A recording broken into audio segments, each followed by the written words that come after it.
predictable. What a sin, eh? But there you go.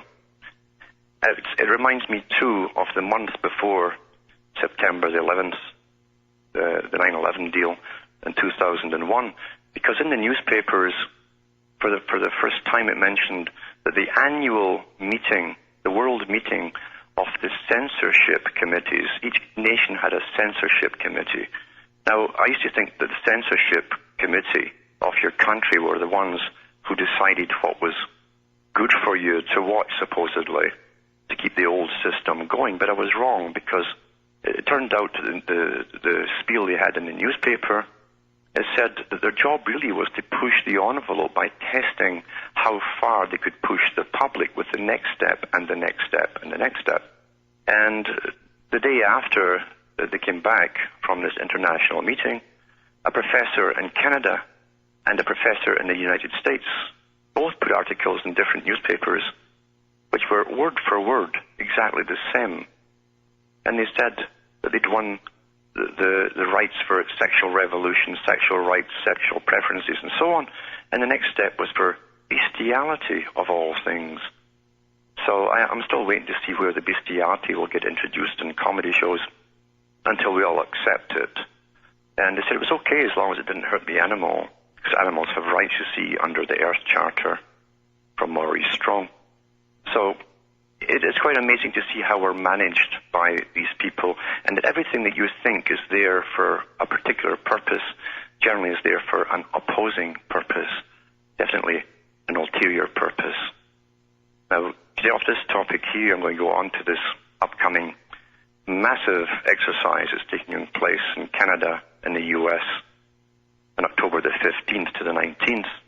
They're run by Homeland Security in North America and by all the other agencies in Europe.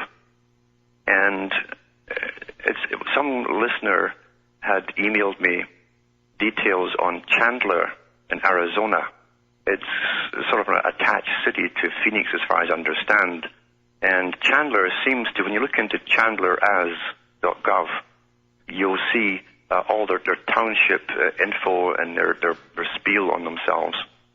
And it seems to be pretty well a model state or a model city for this homeland-type exercise they're going to have. Hi, folks. I want to walk back with cutting through the matrix and just going through the matrix of the new habitat areas, because a lot of people are already in the habitat areas, or some of the areas anyway, and they don't know it yet, because there have been, for some years, some model cities that have gone along with all the UN proposals and their building techniques and the layout of the roads and their systems with citizens' committees and all that kind of thing, to do with regulations and rules, contain society, the modern society. And Chandler in Arizona, as I say, seems to be one of those model habitats where everyone probably thinks they're very free because they can go to the store and do a lot of different things. But in reality, they're one of the main places that have been picked as a model state or city for the Homeland Security idea of containment.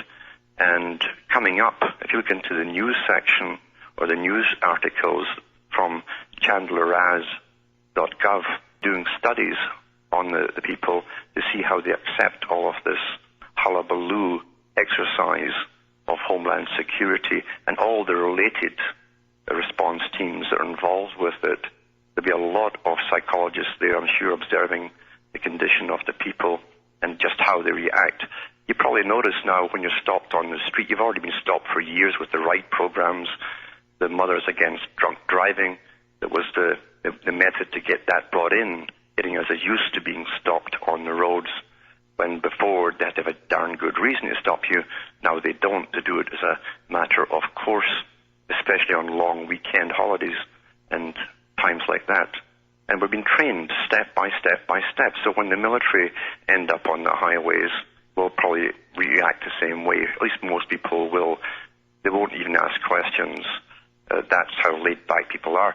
Now Chandler, at least Arizona, was singled out during that report that the Pentagon gave out, even though it brings in the whole of the Americas, really, except for most of Latin America.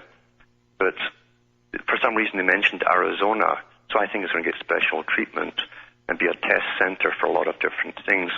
So for those in Arizona, I'd appreciate it if you keep your eyes open and note any effects that you feel yourself, like tiredness, bronchial problems, things like that. Does anything really bother you during that whole period or not? And let me know about it. This is amazing what really is going on. And what it seems to be to me as well, we do live in a system that's like the Wizard of Oz rules over. And the Wizard of Oz is just a conglomerate of the mass media that take their tunes and play their tunes from the big foundations, the big think tanks, like the Club of Rome, one of the premier ones. We are supposed to simply be downloaded and comply, and most people unfortunately do. We're coming down to the wire now where you have the people who are completely gone. They've never been alive, to be honest with you. And that's what it meant in all ages, let the dead bury their dead. Those who've never been alive will never know really what's happening, and you can't help them. I want to work back with cutting through the matrix and just going through some of the mind-boggling things we have to contend with today. But as I say, unfortunately, most people are so conditioned, so incredibly indoctrinated from a very early age, massive indoctrination that continues with television all through their lives. And most people will watch 4 hours at least of television per evening, that you'll never snap them out of it. So this war is not between them and anyone else. It's only a war between those who know and those who are doing it and bringing it upon us all. You'll find there are historians who've taught themselves much of this material that I give out. They're self-educated as far as that goes, because the big professors in the universities tend to be, again, hand-picked and selected and belong to the Council on Foreign Relations in the Americas and the Royal Institute for International Affairs in Britain. They know what they're doing. These are the same professors who pick the Rhodes Scholars. They pick the ones who are going to be your future leaders of different countries in the world. These were also the same professors belonging to these same institutions who picked out the guys who became spies and double agents during the Cold War. Because at the very top, you see, the Royal Institute of International Affairs knew that they ran both sides. And the poor saps who became the spies didn't know that. They thought it was all very real. That's what Peter Wright eventually was finding out for himself, and he worked for MI5 and 6. So professors are paid for, bought and paid for. They're in the ivory tower. They have status, they have power, they get applause, and they're not going to give up their big fat salaries by telling the public the truth. That's how carefully constructed the system is. They don't make mistakes by promoting the wrong people to the top in any profession. We must be kept in the dark, and in the dark we certainly are. At least most people are. So the war, as I say, is between the 3% who understand this but don't have any power to sway it into any other direction except what we're doing, and those 3% who run the world and run the moneyed institutions of the world. That's what the war is about. And hopefully we can deflect this. As I say, it's like a big comet coming in. Hopefully we can just hit it in the right place and deflect it off in some other direction.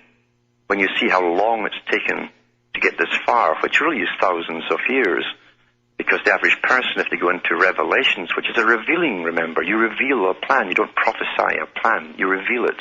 That's why it's called Revelations. They have all of this.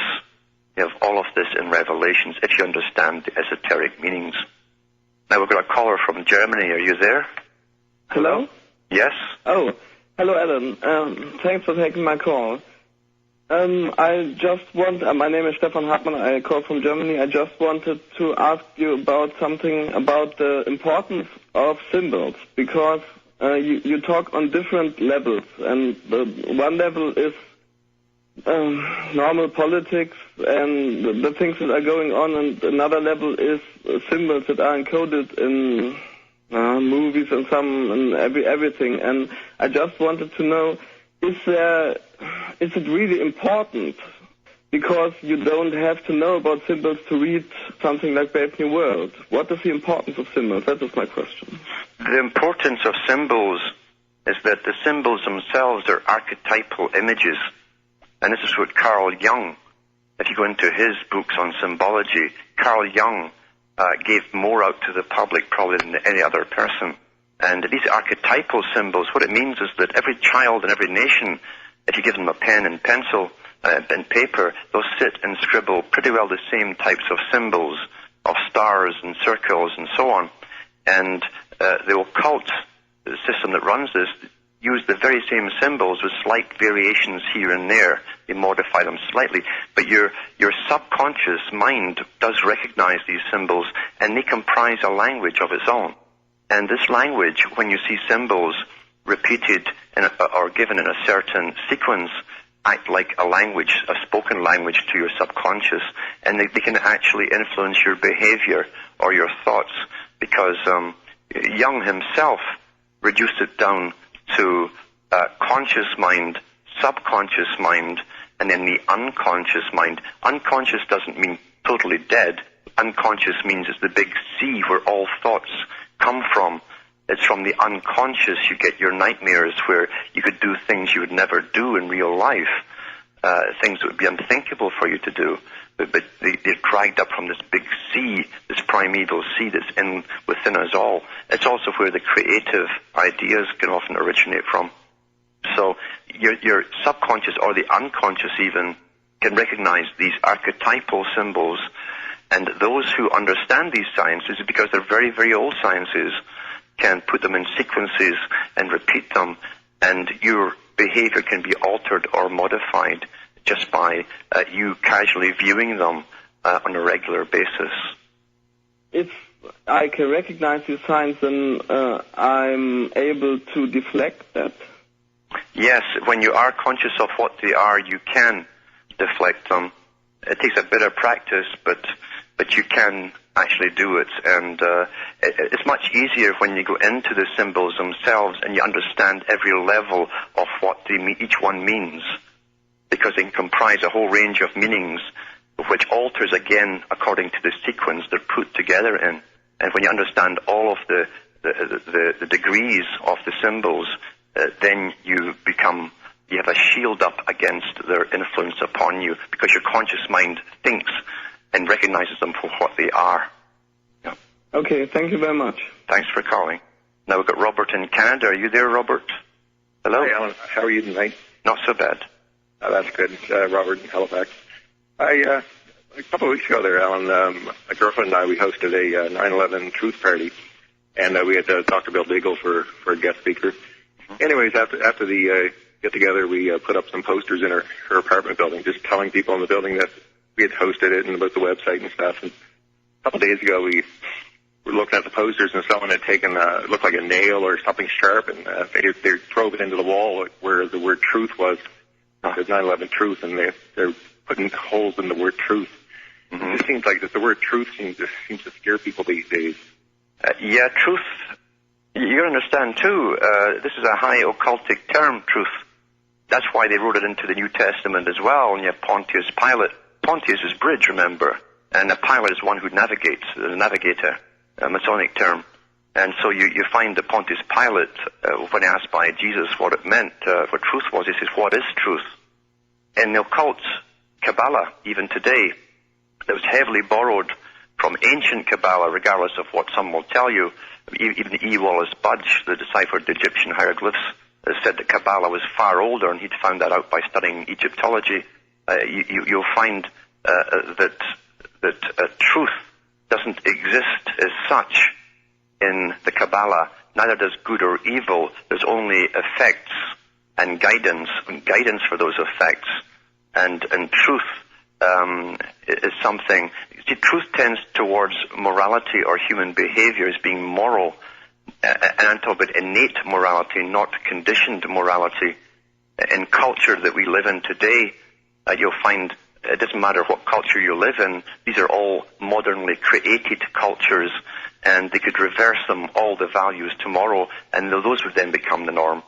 So to them in the high occult, truth is a dirty word. There's only the effects, and especially the planned and guided effects. Truth is a nasty word because it connotates that somewhere within humanity there's innate good behavior, and they don't want to believe that. They want to believe we're just animals. So I'm not surprised somebody would spike truth. Yeah, it's just whenever anybody puts the bumper stickers around the universities, a lot of universities here in Halifax, people are tearing them down all the time. Yeah. But anyways, also I'd just like to invite your listeners to support you and just support the cause and buy your DVD. Mm-hmm. So anyway, thank you, Alan. Thanks for calling. Now I've got Tim in California. Are you there, Tim? Hello? Hello. Yes, excuse me. I called in a couple of weeks ago, and I've been listening a lot lately. I had another question. It's not really a question, something that you spoke of, and I was wondering if I could get maybe a little bit more understanding of it. You talked about one time the power of a thought, and I'm wondering exactly what you meant by that. And can a thought actually be, like, weighed, or does it have a mass to it? What exactly is it? And I'll take the answer off the air. Okay, I'll start with the latter part there. Can it be weighed and basically scientifically proven? The proof is self-evident, so science can prove it. They can't weigh it, measure it. It's like spirit. They can't weigh it. They've tried, and they've given some cons out that they could actually weigh spirit. But unless they can empirically prove it and repeat the experiment, they can't prove anything. But what they all admit to is that thought exists. They all have their own various theories about thought. And they do also admit that a thought that is spoken, and this is why you find in their book, the Old Testament, which is a rule book of a system, you'll find that first that God spoke the world into existence. So speaking itself, speaking a thought, because first comes the vague idea, then comes the will to use it, then comes the speaking or the ordering of it. That's all Masonic, and that's where they get it from. It's Genesis, or the gene of Isis, as they call it. And a thought itself can bring whole changes to the whole world, as was seen with all the great movements that led up to this totalitarian system we're going into in the Hegelian dialectic. So, however, you'll find that people like Arnold Toynbee, Professor Arnold Toynbee, who was a top globalist, and he taught the Rhodes Scholars back in the 1930s. There were two generations of Arnold Toynbees, both taught it, I think, at Oxford University in England. In the 1930s, 32, I think, he gave an international speech to the International Workers Association, because they ran the left and the right parties from London. And he said that a thought that is pure and intense can be picked up by certain people across the planet simultaneously, who will then take their idea and then bring it into action. So they themselves believe that a thought as a particular force outside of what science can detect. Now, we generally call it basic telepathy, a form that all children have. Children who are best friends when they're young will often start singing a song at the same verse at the same time, and they'll turn around and laugh at each other. And that kind of behavior is rapidly drummed out of you at school, where you're taught to behave, be quiet, and repeat after me. So they're very afraid of this particular little gift that animals actually have. There's no doubt about it. People who've observed animals in various professions would love to deny it, but they cannot deny that animals sometimes will all meet together at a certain place, even though they live miles and miles apart, and they have no idea how the word gets out and how they just know where to come at a particular time. So animals have this almost as a survival mechanism. I think people have a remnant of it too, some more than others. And the problem is, in this whole realm, don't go into the faker people, the fakeries that are out there. There's too many of them, all playing in the new age and pretending they're gifted in certain ways. Telepathy itself generally is not something that most people can switch on and off at will. It's not to do just with predictions either. But there's no doubt about it, a thought that's pure, and this goes back to the ancient Greeks who talked about it as well. Plato, Democritus, and other ones talked about it, that a thought is like a form. They called it a form. The force of the thought they called forms. In other words, an invisible force that someone could put into existence from nowhere or from somewhere they could never ever fathom. And once it was formed with a particular idea in mind, it could roam the planet for hundreds of years before it eventually faded away. And they were tremendous believers in these things, and we shouldn't poo-poo the ancient Greeks, because the aristocratic crew that comprised the philosophers in ancient times were certainly not romantics by any means. These characters were definitely empiricists. They studied the sciences. They had tremendous sciences at work in those days. And for them to admit to something like that means that they themselves believe it. And I know that in the high occultic circles, they still believe it today. You'll find that in countries like the US and Canada, the big Masonic groups or lodges are put out in what they call regions. The word region, even for the regionalization of countries, comes from Freemasonry, as does your educational system. They started up too. And they have their big lodges set up in triangles, and they have these triangular meetings on certain nights when they claim at the top themselves that they've forced their will upon all those inhabitants within the triangle. So whether you believe in it or not, there's no doubt that the ones at the top actually do. But that's what we're dealing with too. We're dealing with people who have created a form of atheism in society, and yet they actually have a belief within their own groupings, a belief linked to ancient times, to do not just with a form of telepathy, but to do with force. It's always to do with force, directed force, and power.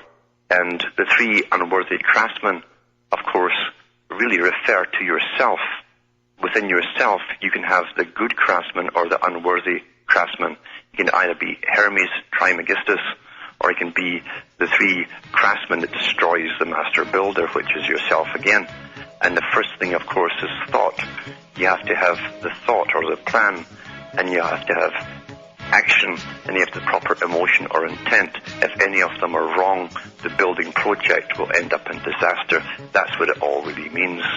Hi, folks. I want to walk back with Cutting Through the Matrix. And just before we end up, I'd like to mention that I'm kept afloat here by people buying the books on the website and the discs or donating. And I should really plug myself with my shameless self-promotion, because otherwise I won't be here very long. And this show is pretty well brought to you by yourselves, for those that contribute and keep it going and get something out of it. I don't go into the hype of terror, fear, fear, fear. I could certainly do so, but I refrain from doing that because there's no point in helping the big boys freeze you into submission through terror. And every day, if you read enough newspapers, there are dozens of articles and bills promoted by different politicians. These bills really are predictable, so nothing shocks me personally. I know the agenda, I know what's to come. So the names that bring particular bills forward for law introduction, they're irrelevant. The names are irrelevant. The people themselves are irrelevant, because if they weren't there, they'd simply pick other ones to put out the same bills.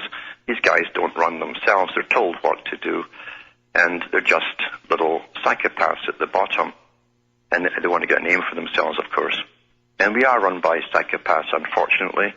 They don't see themselves as being deviant. They see themselves as being superior.